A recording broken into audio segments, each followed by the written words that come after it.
So we do have Sarah on the line, and Great. how you doing, Sarah? Hi there. How you doing? Can you hear? So this is Sarah Hello. Galley. Thank you. She is the spokesperson for Lansing Cannabis Caucus. She's going to fill us in a little bit about some of the stuff going on out in Lansing. Jamie, do you have any specific questions for her, maybe just to get her started? No, please. We know that there was a issue with signature count, and there's a challenge to that. And why don't you fill us in what the case is about?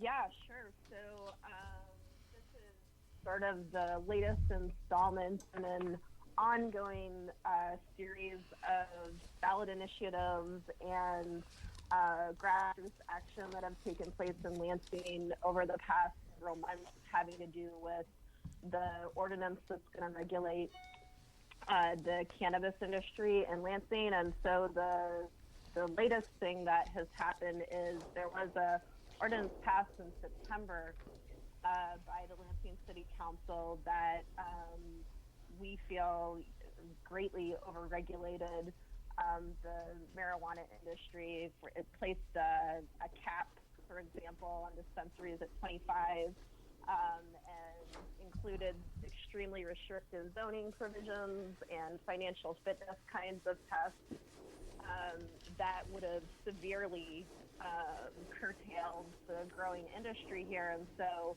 we filed a referendum, which was, we had to do within 30 days. We collected well in excess of 4,000 signatures from Lansing voters. And we did that in, a very short amount of time. How many were required? So 4,009 were required, which is 5% of registered voters in Lansing, and I think we had somewhere around 5,000 or 6,000 that we submitted. And so the city clerk, Chris Slope, reviewed those. They had 15 days to do that. And November 1st was the first we heard from the city clerk's office, and they said that we were short by like 26 signatures, that we had 10 days to file more, which we did. We collected, I think, around 250 signatures and resubmitted those. And now just this week, or last week, sorry, the city clerk came back again and said that we were now short 45 signatures. So you submitted additional signatures, and then they said you had less qualified? Yeah.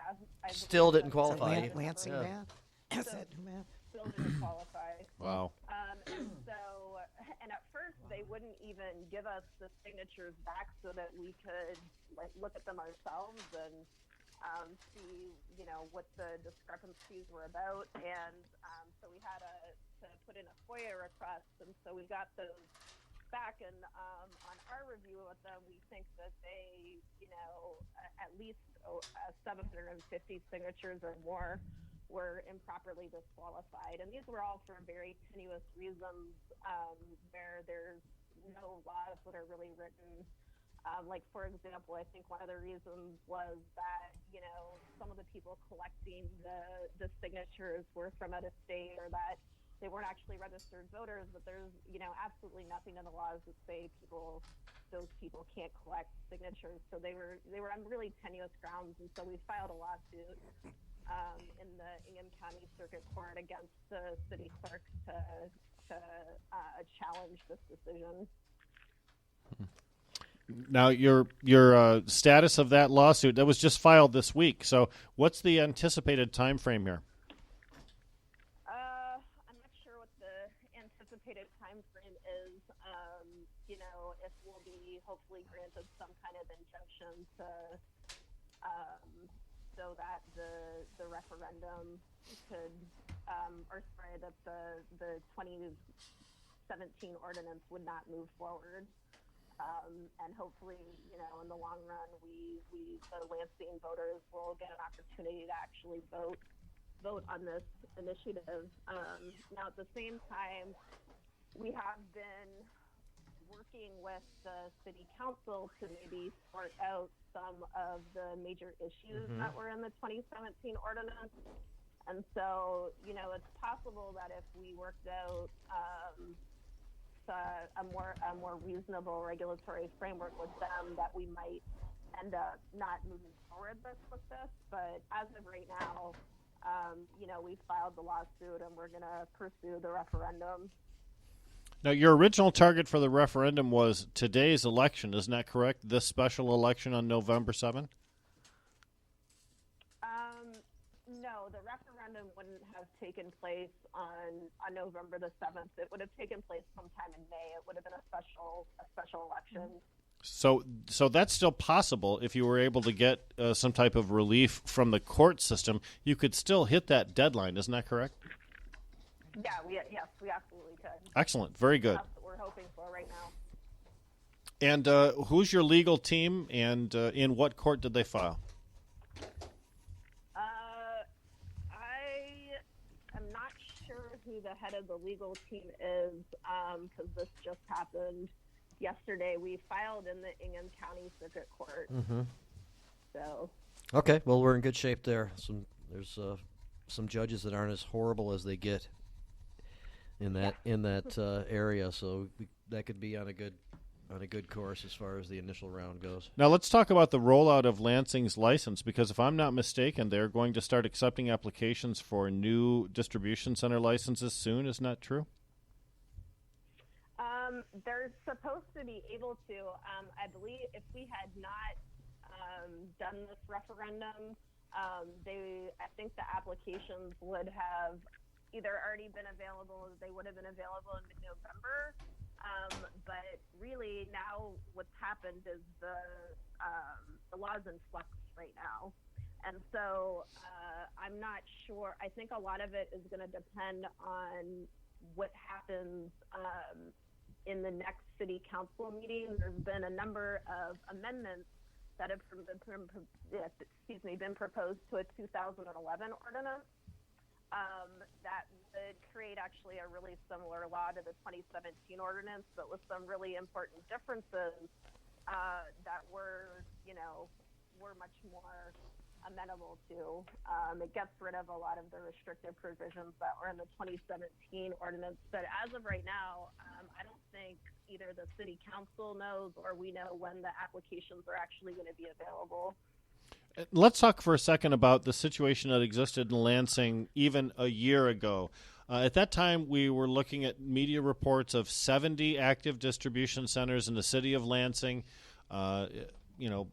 centers that were servicing patients coming from around the state to find relief and medical marijuana available in the community.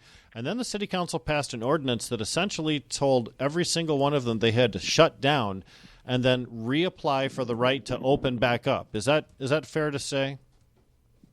Yes. So that's fair to say. And how is that rolling out? I mean, have you noticed, you're in Lansing all the time, have you noticed a significant decrease in the number of distribution centers open? Are a lot of places complying with that council rule, or are we still sort of waiting for the other shoe to drop now? No, I think we're still waiting for the other shoe to drop. I think a lot of the provisioning centers have been operating in the gray area for such a long time, especially in Lansing, that they are sort of used to this legislative back and forth. Right. And because it's not just the Lansing City Council that I think gives a lot of mixed messages, quite frankly, to the cannabis community and business owners, but also the state regulatory process. There's something new every week. At this point from Lara that seems to be constantly changing this licensing process.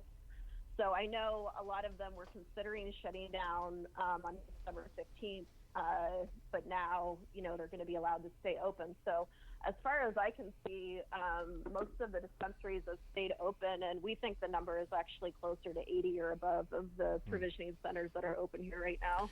Well, the Licensing and Regulatory Affairs said distribution centers wouldn't be penalized in the applications process as long as they applied.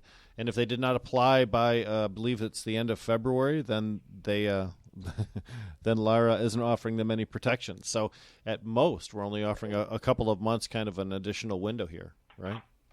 Right, exactly. Yeah, so that's a big shadow that hangs over everything. So is there a possibility that the city council will take up the language of the referendum that you've passed and not force you to put it on the ballot and just consider it as language?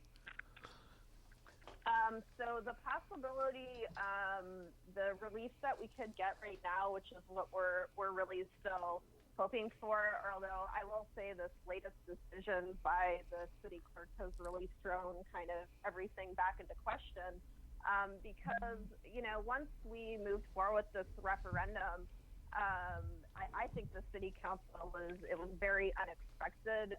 When we talked to Chris Swope, he said it was the first referendum that's been, citizen initiated referendum that had been put in place for over 20 years in Lansing.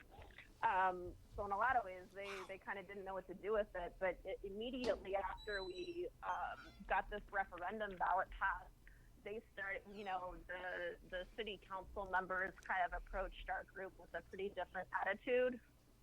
And we've been dialoguing with some of them.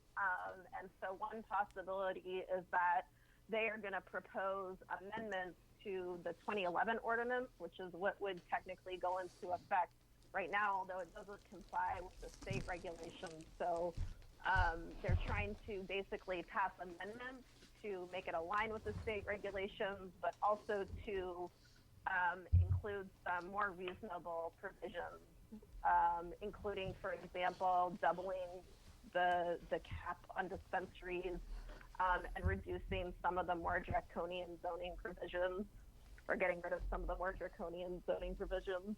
Nice. Okay. So they could make it reasonable enough that you would withdraw your effort, potentially. Exactly. Okay. Potentially. And you're seeing allies on city council for that type of action. By the way, joining us here in studio, Perry Winfrey. Applause for Perry Winfrey, everybody. That's right. Yay! So you're seeing you have some allies on city council, because I know I've testified at Lansing City Council in the past. I've been for meetings where I didn't testify, and I'll tell you, there's some folks out there that really hate the ganja. They really do not appreciate cannabis in their community in Lansing. Some of those community groups. Yeah, no, they really don't. I've heard some pretty wild stuff at some of the city council meetings, both from, unfortunately, people on the city council itself, but also some of the local groups that are very anti-cannabis, and really live in kind of a different time. Rick and I were burning one with Carol Wood the other day, and she was telling us all about this. That would be a Kodak moment if we were burning with very much well-known anti-marijuana activist Carol Wood. Jamie's a jokester. Yeah. Yeah, she's that she's would a be handful. Yeah. But we've talked a little bit with some of the other members of the city council. So Kathy Dunbar, Patricia Spitzley, Judy Brown Clark, and we recently endorsed Judy Brown Clark for mayor, as well as Tina Houghton and Kathy Dunbar. And so, I mean, today's the election. We're hoping for. Nobody really seems to know what the outcome's going to be. And Andy Shore was the front runner coming in, I think. For mayor. Right? Yeah, for mayor. he absolutely was. Okay. And it's unfortunate that with Judy Brown Clark, especially, that she wasn't more explicit about her stances on cannabis before, I think, very recently, because I think we would have endorsed her a lot sooner. But she and Pat Spitzley at least seem to be the masterminds behind this whole cap and everything like that. And so we didn't feel like they were, that they supported the cannabis industry in Lansing until more recently. And like I said, after we kind of got this signatures for the referendum is when they really sort of opened up the dialogue, but they didn't really do it before then. Well, election year supporters are like fair weather friends, right? I mean, the politicians will say whatever it takes to get the votes. So, listen, I appreciate so much you participating in our conversation today about Lansing. Thanks very much for joining us here on the Jazz Cabbage Very Cafe. interesting. And if we wanted to learn a little bit more about the petition or maybe support your organization, how would we get a hold of you to do that? Yeah, so you can always get in touch with me, but we also have we have a Facebook page. We're relatively new organization, so the Lansing Cannabis Caucus is on Facebook, and then getting in touch with me is probably or the on the Facebook page is the best way to get in touch with us right now. Fantastic. Thank you so much for joining us today. We hope to have you back. Maybe next week you can report on some of those very important Lansing elections that will be decided later this evening and let us know how well we did. Yeah, that'd be great. I'd love to join you again. Appreciate it. Thanks again from the path of Thank Jazz you very Cabbage much. Cafe. Yep. That was Sarah Galley from the Lansing Cannabis Caucus. Thank you. Thank you.